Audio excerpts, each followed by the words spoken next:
అందరికీ నమస్కారం. నా పేరు KV Vijay Kumar, deputy superintendent of police, PTC Amberpet. ప్రస్తుతం online gaming frauds, online betting frauds చాలా ఎక్కువగా జరుగుతున్నాయి. మనందరికీ తెలుసు, ఇటీవల అనేక మంది ఆత్మహత్యలు చేసుకున్న సంఘటనలు కూడా జరిగాయి. ఈ బెట్టింగ్ అనేది సరదాగా మొదలు పెడితే అదే వ్యసనంగా మారుతుంది. ఒకసారి అలవాటైతే బయటపడడం చాలా కష్టం. ప్రస్తుతం ఎక్కడ చూసినా ఆన్లైన్ బెట్టింగ్ల రాజ్యమే నడుస్తుందని చెప్పాలి. ఒకప్పుడు నగరాలు, పట్టణాలకు మాత్రమే పరిమితమైన ఆన్లైన్ బెట్టింగ్లు క్రమేణా పల్లెలకు పాకాయి. అంతటితో ఆగకుండా విద్యార్థుల చదువులను నాశనం చేయడమే కాకుండా మధ్యతరగతి కుటుంబాలను చిన్నాభిన్నం చేస్తున్నాయి. కాయ్ రాజా కాయ్, 100 పెట్టండి, 1000 గెలుచుకెళ్ళండి. ఒకప్పుడు ఎక్కడో సందుగొందుల్లో గుట్టుగా జరిగే ఈ బెట్టింగ్ వ్యవహారం ఇప్పుడు వెబ్సైట్ల ద్వారానే కాకుండా మొబైల్ యాప్ల రూపంలో అమాయకుల జేబులు కొడుతున్నాయి. ఆన్లైన్లో తారసపడుతూ వస్తున్న ప్రకటనలు క్షణాల వ్యవధిలో బ్యాంక్ ఖాతాలను ఖాళీ చేస్తున్నాయి. బెట్టింగ్ల మోజులో పడి కొందరు కుటుంబాలను చిన్నాభిన్నం చేసుకుంటుంటే, నష్టపోయిన మరికొందరు యువకులు అడ్డదారులు తొక్కుతూ మోసాలకు పాల్పడి జీవితాలను నాశనం చేసుకుంటున్నారు. రోజు రోజుకు పెరుగుతున్న ఈ తరహా మోసాలు సామాన్య ప్రజలను కలవరపెడుతున్నాయి. నేటి ఆధునిక కాలంలో యువత ఆలోచన ఎలా ఉందంటే, తక్కువ కాలంలో ఎక్కువ డబ్బు సంపాదించాలనుకుంటున్నారు. ఈ నేపథ్యంలోనే ఆన్లైన్ బెట్టింగుల్లో పెట్టుబడులు పెడుతూ క్రమంగా ఆర్థిక నష్టాలను ఎదుర్కొంటున్నారు. ఇలా ఇబ్బందులు ఎదుర్కొనే వారిలో 18 నుండి 40 ఏళ్ల వయసున్న వారే అధికంగా ఉంటున్నారు. స్నేహితుల మూలంగా లేదా చరవాణి సహకారంతో చిన్నగా సరదాగా ప్రారంభమైన ఈ మహమ్మారి ఇల్లుపుల్ల చేసే వరకు విడిచిపెట్టడం లేదు. వాటి నుంచి తేరుకునేసరికి పరిస్థితులు చేయి దాటిపోతున్నాయి. దీని ఫలితంగా వారిని నమ్ముకున్న కుటుంబీకులు దుఃఖపీడితులు అవుతున్నారు. ఆన్లైన్ గేమింగ్, ఆన్లైన్ బెట్టింగుల ద్వారా వేలు లక్షల రూపాయలు పోగొట్టుకొని ఆత్మహత్యలు చేసుకున్న సంఘటనలు ఇటీవల వార్తల్లో మనం చూస్తున్నాం.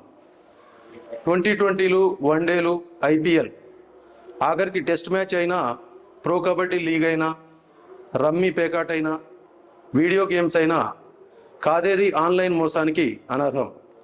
ఇవేనా online spot, blackjack, roulette, baccarat, poker, teen patti, అందర్ బాహర్, ఆన్లైన్ క్యాసినో, ఇలా చెప్పుకుంటూ పోతే అడ్డంగా దోచుకునే గ్యాంబ్లింగ్ యాప్లు ఆన్లైన్లో కోకొల్లలు. గతేడాది దేశవ్యాప్తంగా 4 కోట్ల మందికి పైగా ఆన్లైన్ గేమర్స్గా నమోదయ్యారంటే అతిశయోక్తి కాదు. అందుకే ఆన్లైన్ మోసాలు పెరిగిపోతున్నాయి. మొదట రూపాయల్లో ఆశపెట్టి 100ల్లో లాభాలు చూపిస్తారు. తర్వాత వేలల్లో ఆశపెట్టి లక్షల్లో దోచేస్తారు.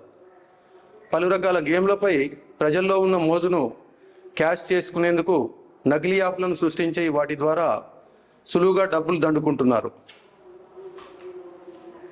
కొన్ని యాప్లలో వారే రుణాలు ఇస్తూ మళ్ళీ డబ్బులు కట్టించి అదే గేమ్కు బానిసం చేస్తున్నారు.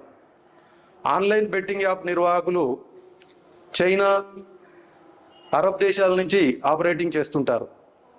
అమాయకులను మొగ్గులోకి దించడం ద్వారా వారి ద్వారా డబ్బులు వసూలు చేయడం, మొత్తంగా గేమ్కు బానిసలు చేయడం నిత్యకృత్యమైంది. కొన్ని బెట్టింగ్ యాప్లకు ఉగ్రవాదులు నిధులు సమకూర్చుతున్నారన్న ఆరోపణలు కూడా ఉన్నాయి. ఆన్లైన్ గేమ్స్ వల్ల అమాయకులు కోట్లాది రూపాయలు మోసపోతున్నారు.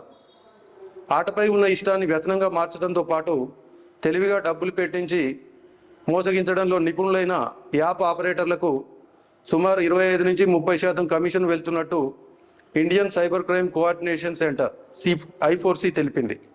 ఈ ఏడాది ఇప్పటి వరకు ఆన్లైన్ గేమ్ మోసాలపై 8,000కు పైగా కేసులు నమోదైనట్టు I4C ఇటీవలే తెలిపింది. కేంద్ర ప్రభుత్వం 22 బెట్టింగ్ యాప్లను గుర్తించి బ్యాన్ చేసింది. కొత్త వెబ్సైట్లు, చాటింగ్ యాప్ల ద్వారా కస్టమర్లను ఆకర్షిస్తారు. ఆన్లైన్ బెట్టింగుల్లో భారీ లాభాలు వస్తాయంటూ సోషల్ మీడియాలో ప్రచారం చేస్తారు. తమ వలలో చిక్కిన కస్టమర్లతో వాట్సాప్లో గ్రూపులు ఏర్పాటు చేస్తారు. వారితో నేరుగా ఫోన్లో మాట్లాడరు, వాట్సాప్ ద్వారానే సంప్రదిస్తుంటారు. కస్టమర్లను బెట్టింగ్ యాప్లో సభ్యులుగా చేర్చి యూజర్ ID, పాస్వర్డ్ ఇస్తారు. తర్వాత వారితో నగదు జమ చేయించుకుంటారు. ఈ వ్యవహారాన్ని ఆ యాప్ల కస్టమర్ కేర్ ఎగ్జిక్యూటివ్లు పర్యవేక్షిస్తుంటారు. ఈ డబ్బంతా తప్పుడు పత్రాలతో తెరిచిన యాప్ నిర్వాహకుల బినామీ బ్యాంక్ ఖాతాల్లోకి చేరుతుంది. యాప్లో బెట్టింగ్లు కాస్తే తొలుత లాభాలు వచ్చేటట్లు నమ్మిస్తారు. దాంతో కస్టమర్లలో ఆశ పెరిగిపోతుంది. పెద్ద మొత్తంలో పెట్టుబడి పెట్టేలా అతన్ని ప్రేరేపిస్తారు. చివరకు అదంతా నష్టపోయేలా బెట్టింగ్ యాప్లో రిగ్గింగ్ చేస్తారు.